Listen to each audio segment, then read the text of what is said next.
الحمد لله نحمده ونستعينه ونستغفره ونؤمن به ونتوكل عليه ونعوذ بالله من شرور أنفسنا ومن سيئات أعمالنا من يهده الله فلا مضل له ومن يضلله فلا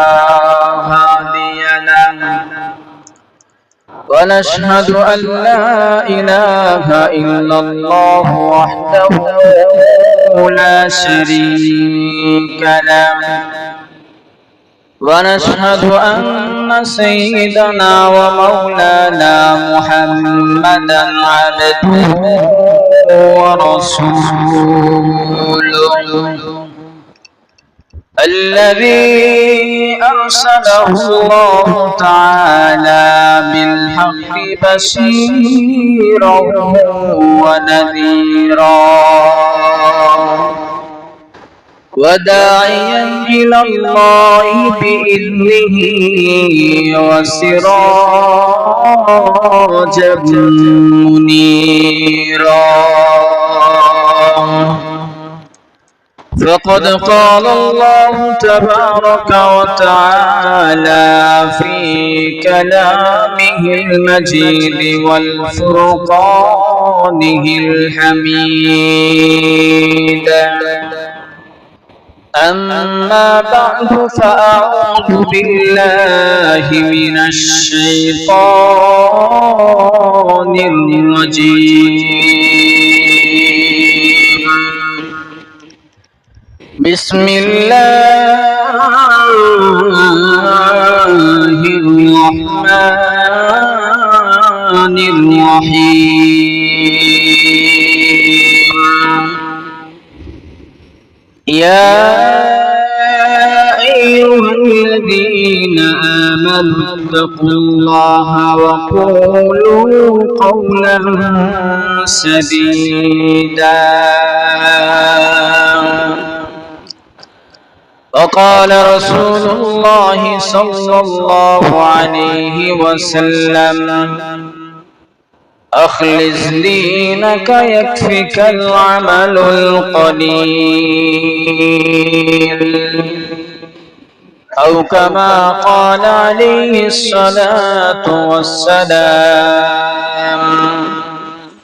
صدق الله مولانا العظيم وصدق رسوله النبي الكريم ونحن على ذلك لمن الشاهدين والشاكرين والذاكرين والحمد لله رب العالمين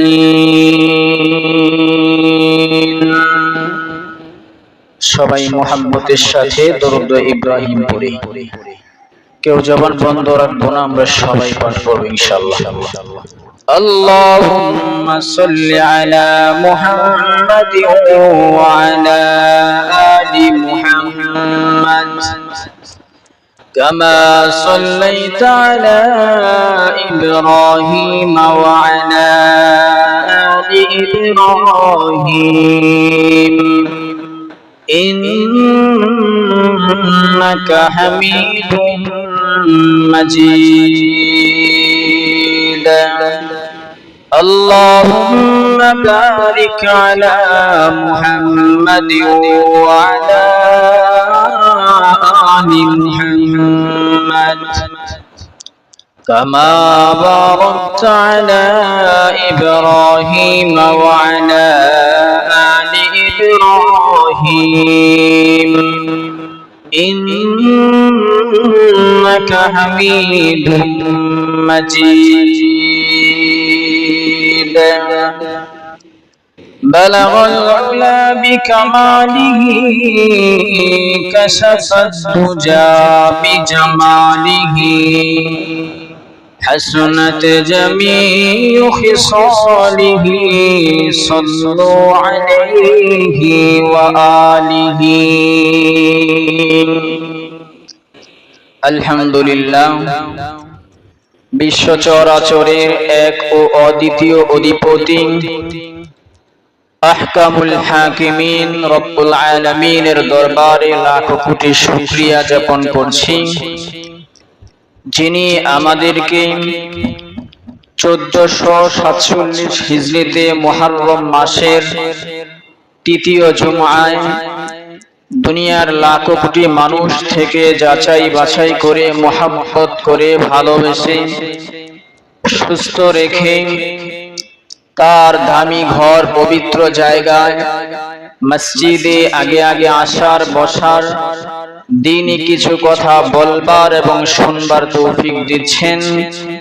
সেই মাওলায়ে পাকের দরবারে মুসলমান হিসেবে ঈমানের আওয়াজকে উঁচু করে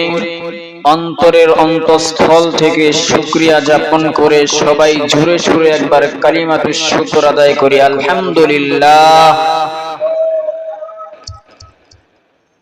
আজকে খুতবার মধ্যে যে আয়াতটা পাঠ করেছি সূরাতুল আহজাবের 70 নম্বর আয়াত, এবং রাসূলের অসংখ্য অগণিত হাদিস থেকে ছোট্ট একখানা হাদিস তেলাওয়াত করেছি। সময়ের এই সংক্ষিপ্ত পরিসরে কুরআনুল কারীমের এই আয়াতের উপর এবং নবীজির হাদিসকে সামনে নিয়ে যতটুকু সম্ভব আলোকপাত করার প্রয়াস চালাবো ইনশাআল্লাহ।